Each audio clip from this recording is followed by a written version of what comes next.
That is the फंडा of life. Success उन्हीं को मिलता है जो इस स्ट्रगल वाले मोमेंट से आगे निकलने की सोचते हैं।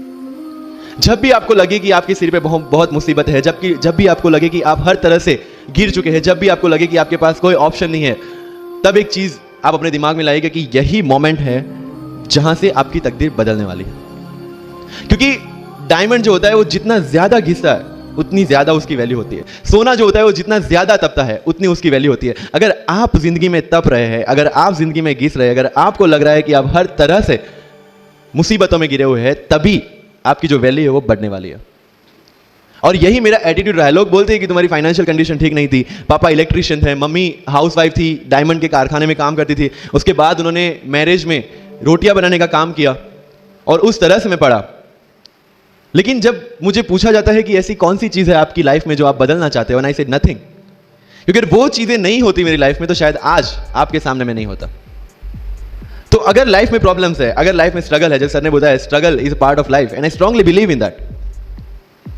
क्योंकि अगर हम दिल्ली में थे, मेरे दोस्त के साथ में निकला बाहर घूमने, बोलता है यार ऐसी लाइफ चाहिए, कोई मगजमारी नहीं, आराम से बैठते हैं पूरे दिन एसी वाले कमरे में, बहुत सारे पैसे हैं और कोई टेंशन नहीं, ऐसी लाइफ चाहिए मुझे। बोला मेरे पास ऑप्शन है। बोलता क्या? बोला देख सामने एटीएम का रूम दिख रहा है, एसी वाला कमरा है, बहुत सारे पैसे, कोई मगजमारी नहीं, जॉब ले ले। क्यों आईएएस आईपीएस में दिमाग खराब कर रहा है? अगर स्ट्रगल नहीं चाहिए तो you have to compromise with that life.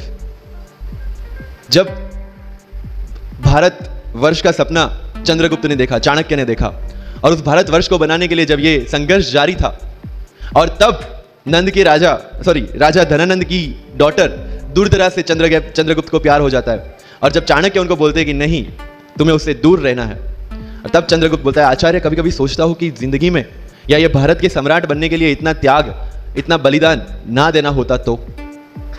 और तब चाणक्य रिप्लाई करते हैं तो हर कोई भारत का सम्राट होता। This is the fundamental rule of life, attitude, और not for UPSC, for life even. Because when I am speaking in front of you in Hindi and English, to be very clear, I belong to rural background of Gujarat, और मेरा study जो हुआ है वो पूरा Gujarati medium में हुआ है, गवर्नमेंट स्कूल में। 12th तक का स्टडी मेरा गवर्नमेंट स्कूल में हुआ है, गुजराती बोर्ड में, गुजराती मीडियम में। And yet, I can give my UPSC interview in English in Delhi and score such marks. Where did it come from? कहाँ से आता है ये? मुझे अभी भी याद है मेरा college national institute of technology Surat था, जहाँ पे मेरे साथ जो पढ़ने वाले बच्चे थे वो सारे CBSE ICSE वाले थे, और मैं एज ए एलियन वहाँ पे पहुँचा था, क्योंकि तब मुझे पता चला कि मैकडी जैसा भी कुछ है और उसमें बर्गर जैसा भी कुछ मिलता है। That was my first exposure to any metro city. And जब मैं उनसे इंटरेक्शन करता था और इंग्लिश बोलने की ट्राई करता था, तो जैसे संजू मूवी में इंग्लिश दिखाया गया है गुजरातियों का, जो जीरो को जीरो बोलते हैं, उसी तरह I was also like that. Mother tongue influence आ जाता है, it's very obvious. So I used to speak notes and not notes, और डोर एंड नॉट डोर, और don't and not don't. They used to make fun of me. सफिन, it's not don't, it's don't. Okay fine, I had two options, either I stop speaking English with them or improve on that and go ahead. I decided the second option. When I started my preparation of civil services, जो English medium में करनी थी, वाजीराम में मैंने coaching किया, जहाँ पे पूरा इंग्लिश मीडियम में था, सारे सब्जेक्ट्स मेरे लिए नए थे। I started from the scratch. I started from the English medium NCERT of standard 5 and 6, Gujarati dictionary, Gujarati to English dictionary, and then I started my preparation. कभी कभी ऐसा होता था कि द हिंदू का पूरा एडिटोरियल पढ़ लिया और उसके बाद I was like कि मैंने क्या पढ़ा। ये होगा, सबके साथ होगा।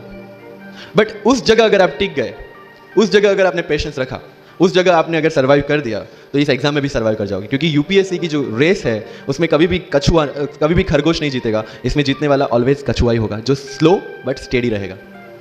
लग जाते हैं 5 साल भी लग जाते हैं, 7 साल भी लग जाते हैं, 9 साल भी लगे हैं लोगों को एग्जाम क्लियर करने के लिए। लेकिन बिलीव में जब रिजल्ट आएगा ना, तो वो सारा सेक्रीफाइस आपको वर्थ लगेगा। आप पढ़िए लोगों के इंटरव्यूज। मैंने क्या किया कॉलेज के 4 साल में, I went through each and every interview of UPSC toppers on YouTube.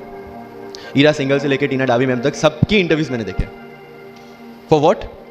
Just to know कि उन्होंने ऐसी कौन सी गलतियां की थी जिससे इनको इतना टाइम लग गया, और मुझे कौन सी गलतियां रिपीट नहीं करनी है। क्योंकि चाणक्य ने कहा है कि दूसरों के एक्सपीरियंस से जो सीखते हैं ना, वो जल्दी आगे आ जाता है, क्योंकि खुद सब कुछ अनुभव करके सीखने के लिए जिंदगी काफी छोटी है। I did the same. 4 साल में हर एक टॉपर का इंटरव्यू देख लिया, चीजें समझ ली कि ऐसी कौन सी चीजें जो इन सब ने की है, और ऐसी कौन सी चीजें हैं जो गलतियां हैं जो इन्होंने की और जो मुझे रिपीट नहीं करनी है। सो जब युद्ध के मैदान में हम उतरते हैं, इस चक्रव्यूह में उतरते हैं, तो अभिमन्यु की तरह नहीं, अर्जुन की प्रिपरेशन के साथ उतरना है कि हमें पता होना चाहिए कि इससे बाहर कैसे निकले।